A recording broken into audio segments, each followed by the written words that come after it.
Bonjour à tous, je corrige aujourd'hui l'exercice 1 du sujet de mathématiques du CRPE de la session 2024, groupement 3. Alors, dans cet exercice, on a deux parties, la partie A et la partie B, deux parties indépendantes. Alors, on a pour consigne de donner les résultats sous la forme de fractions irréductibles. Commençons par la partie A. Alors, dans la partie A, on a un sac opaque qui contient trois cartes, indiscernables au toucher, on ne peut pas les différencier, numérotées 3, 4 et 5. Dans la question 1, on souhaite former des nombres de trois chiffres à l'aide de ces cartes. Et l'expérience consiste à tirer successivement trois cartes sans les remettre dans le sac.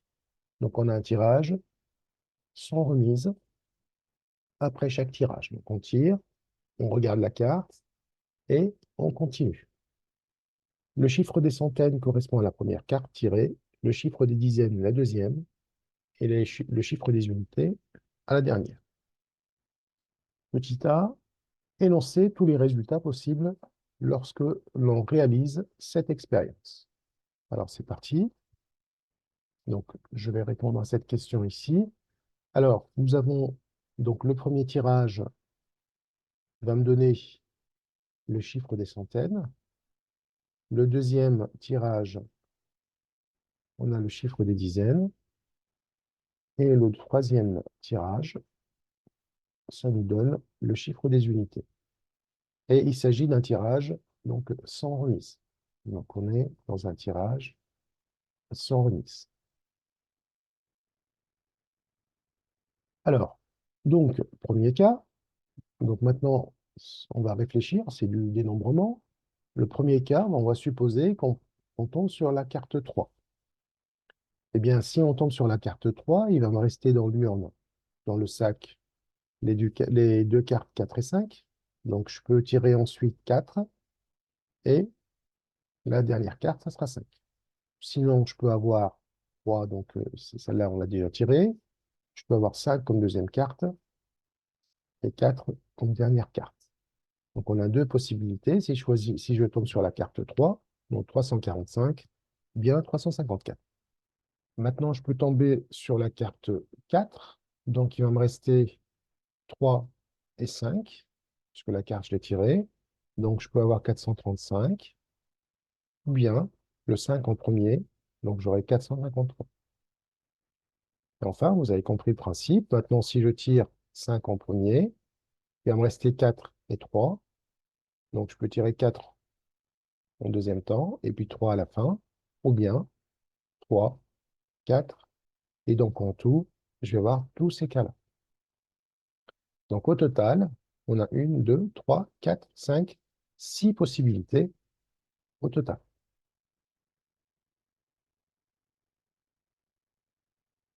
Alors ceux qui ont fait du dénombrement, donc le 6, on aurait pu donc, le deviner, puisqu'on a trois possibilités au départ. Ensuite, si on tire une carte, il va nous rester deux possibilités.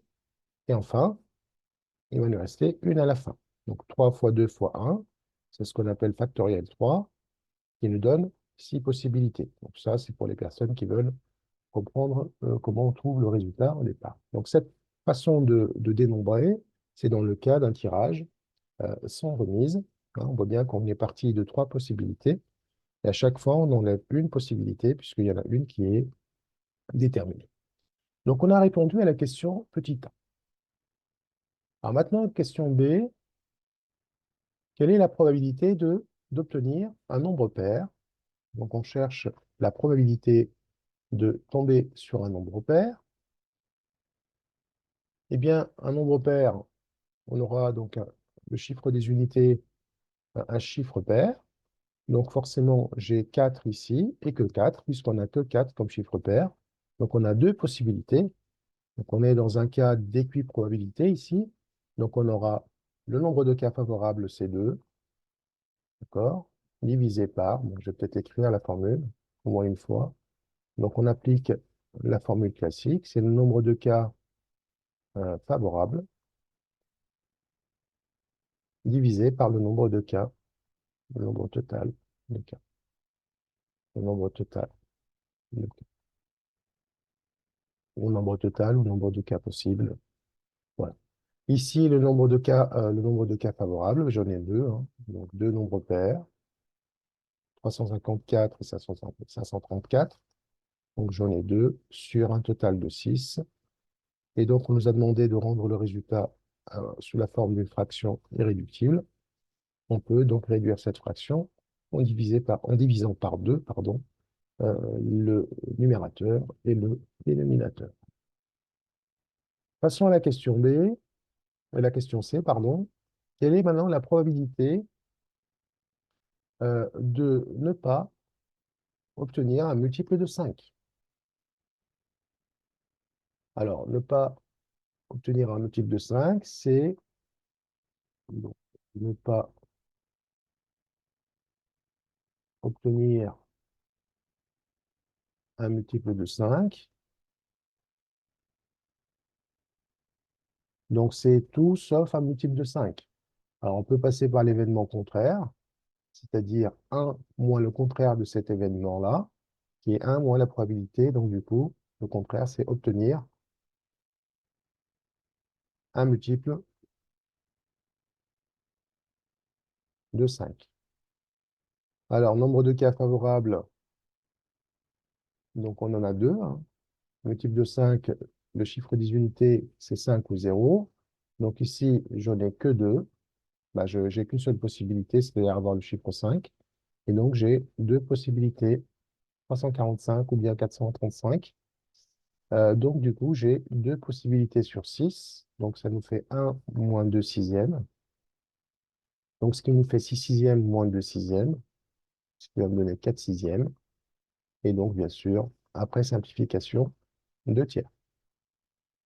Bon, on aurait pu ne pas utiliser cette histoire de euh, le passage par l'événement contraire. Il fallait tout simplement compter le nombre non multiple de 5. J'en ai 4 sur un total de 6. Je passe à la question B. Quelle est la probabilité d'obtenir un nombre divisible par 3? Donc, multiple de 3, c'est la même chose. Donc, quelle est la probabilité d'obtenir un nombre divisible par 3? Alors, je vous rappelle le critère de divisibilité par 3, c'est que la somme des chiffres de ce nombre doit nous donner un multiple de 3. Alors, on remarque ici que si on additionne 3 plus 4 plus 5, ça va nous donner 7 plus 5 qui est 12. Et donc, 12 est un multiple de 3. Dans tous les cas, nous avons toujours un multiple de 3.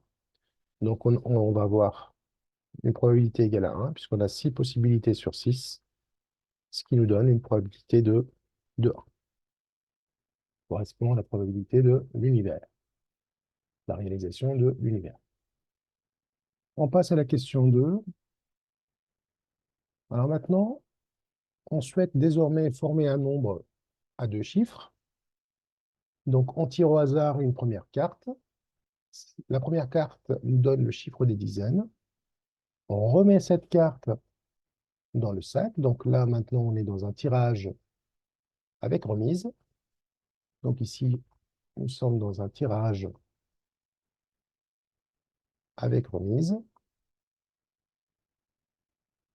Donc on tire une seconde fois et la seconde carte nous donnera le chiffre des unités. Donc, juste pour expliquer tout ça. Donc la première carte nous donne, premier tirage, la carte des dizaines, le chiffre des dizaines. Le deuxième tirage nous donne le chiffre des unités. Et on est dans un tirage avec remise. Alors, je vous rappelle que les cartes sont 3, 4 et 5. Eh bien, puisqu'on fait deux fois cette manipulation, donc à chaque fois, nous avons deux possibilités. À chaque fois, on a trois possibilités. Donc ici, on aura au total 9 possibilités. Alors, on peut le voir avec un tableau à double entrée. Je fais rapidement ici pour voir tous les cas possibles. Voilà, donc ici, le tableau à double entrée, c'est pour dire qu'on a deux deux tirages. Donc, pour chaque tirage, donc on a 3, 4, 5 possibles. Et donc, ici, je vais avoir, je vais peut-être changer de couleur. Première possibilité, donc je peux avoir 3, 33, 34, 35. Donc ça, c'est le premier tirage, cette colonne. Et cette ligne, c'est le deuxième tirage. Sinon, je peux avoir 43, 44 et 45. Le dernier, je peux avoir 53, 54 et 55. À chaque fois, donc on remet la carte, donc ça veut dire qu'on peut avoir le même chiffre qui se répète. D'ailleurs, sur la diagonale, on a des nombres pour lesquels on a les deux chiffres qui sont identiques, le chiffre des unités et le chiffre des dizaines. Ça va nous permettre de répondre à la première question. Donc, quelle est la probabilité d'obtenir un nombre dont dont les deux chiffres sont identiques? Donc ici, un nombre avec deux chiffres identiques. Eh bien, il suffit de regarder la diagonale.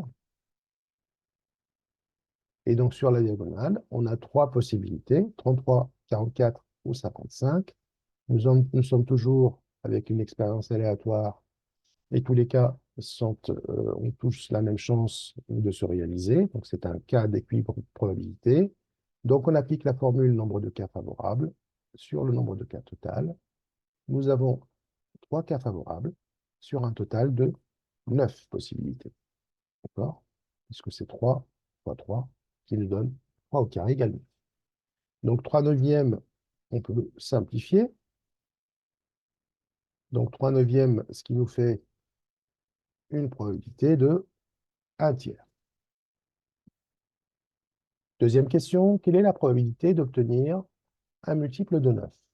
Bon, le critère, donc un nombre est multiple de 9, quand la somme de ces chiffres est un multiple de 9.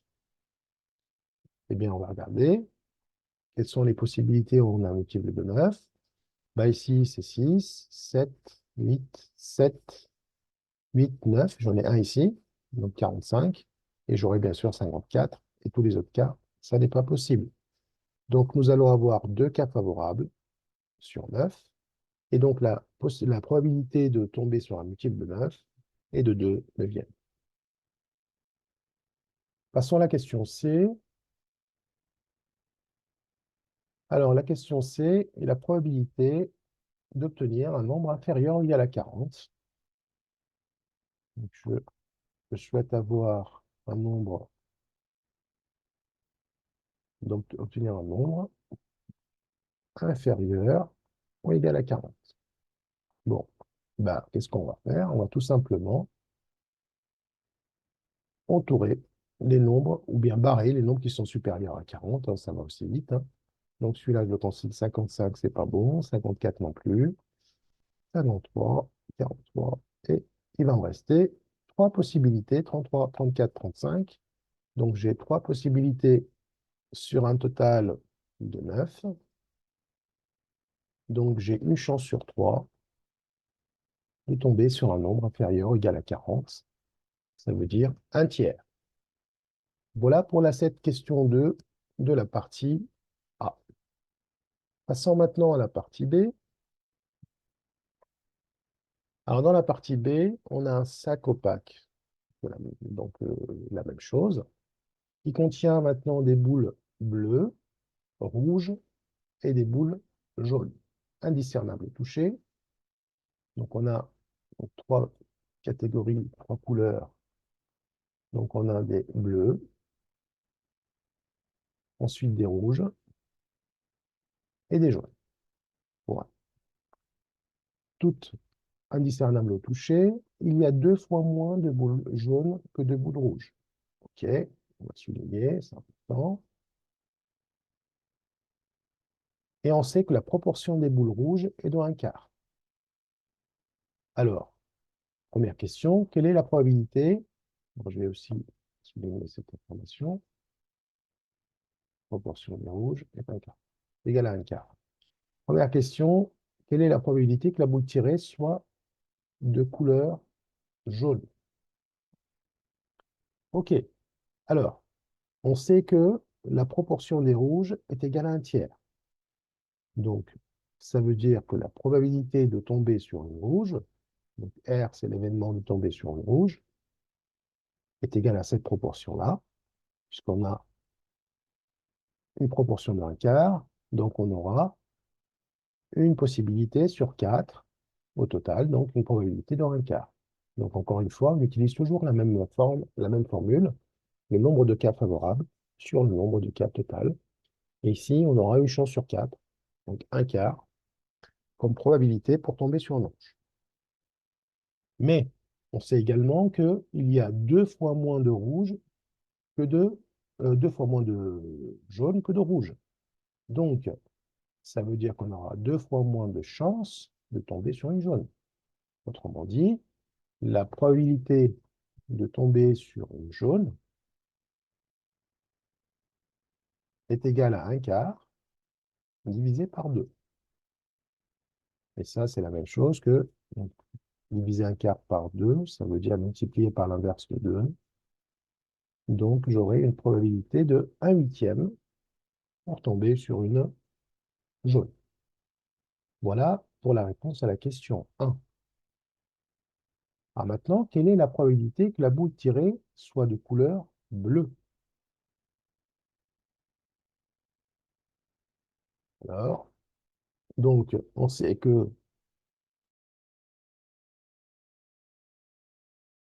plus la probabilité de tomber sur une jaune, plus la probabilité de tomber sur une rouge, est égale à 1, puisque on a la probabilité de la réalisation de l'univers, c'est-à-dire une probabilité égale à 1. C'est la somme de toutes les probabilités. Maintenant, si je cherche la probabilité de tomber sur une bleue, ben, il suffit de soustraire à 1 la probabilité de la jaune. Je mets des guillemets ici, hop, parce que ce sont des événements, moins la probabilité, et j'enlève aussi celle de tomber sur une rouge. OK? Eh bien, on a donc du coup 1 moins 1/8 moins un quart, qui est celle de tomber sur une rouge. Ce qui nous fait 1 moins 1/8 moins 2/8. Donc 8/8 moins 3/8, ce qui nous fait 5/8. Donc on a une probabilité de 5/8 de tomber sur sur une boule bleue. Voilà pour cette deuxième question. Passons maintenant à la question 3. Déterminer la composition du sac, sachant qu'il y a 7 boules jaunes. Très bien. Donc on sait maintenant qu'on a 7 boules jaunes et on nous demande la composition. Alors on sait que dans le sac, on a des bleus, des rouges et on sait qu'on a 7 jaunes. Donc ça, c'est d'après l'énoncé. Mais on sait également que on a 2 fois moins de jaune que de rouge, c'est-à-dire on a 2 fois plus de rouge que de jaune. Donc on peut déterminer le nombre de boules rouges. Donc le nombre de boules rouges est égal à 2 fois 7, ce qui nous amène à 14. Donc on peut écrire ici quand on a 14 rouges. Alors maintenant, il nous reste à trouver x.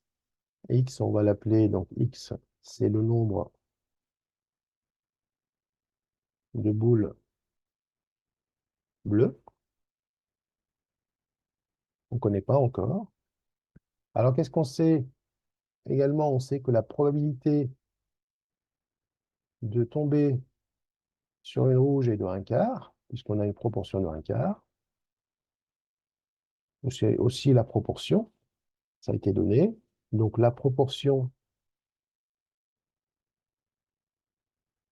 des boules rouges est égal à un quart. Mais cette proportion, je peux l'exprimer en fonction de x. Donc, j'ai 14 rouges sur le total. Le total, c'est-à-dire 14 rouges plus 7 jaunes plus x bleu. Autrement dit, j'arrive à un quart égal à 14. Sur 14 plus 7, ça fait 21, plus x. Donc maintenant, j'ai une équation quotient. Donc on sait que quand on a une équation quotient à résoudre, il suffit de faire le produit en croix. Alors le produit en croix, c'est-à-dire 1 multiplié par 21 plus x, qui est également égal à 4 fois 17. Alors faisons ce produit en croix. Donc 1 multiplié par 21 plus x, je l'écris juste pour la forme, hein, égale à 4 fois 14.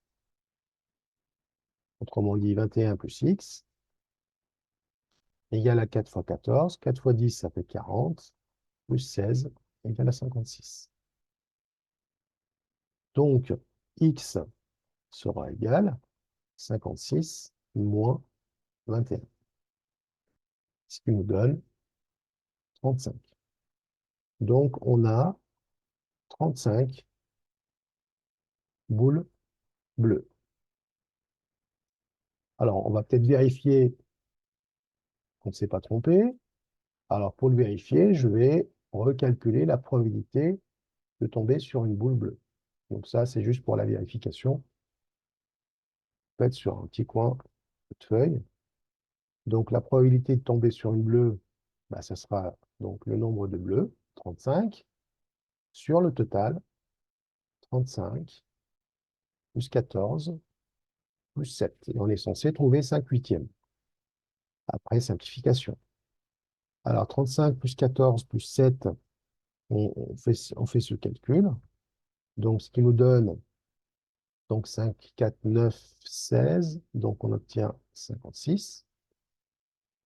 Alors 56, c'est 8 fois 7. 35, c'est 5 fois 7. Donc on peut simplifier par 7 et on retrouve la probabilité qu'on a trouvée dans la question 2. Donc il n'y a pas de souci au niveau de ce calcul. Donc finalement, une petite phrase réponse pour dire que la composition du sac est de 35 boules bleues, 14 boules rouges et 7 jaunes. Et nous avons terminé la correction d'exercice 1 de ce sujet. Je vous dis à très bientôt pour la correction de l'exercice 2. Merci pour votre attention et à très bientôt. Au revoir.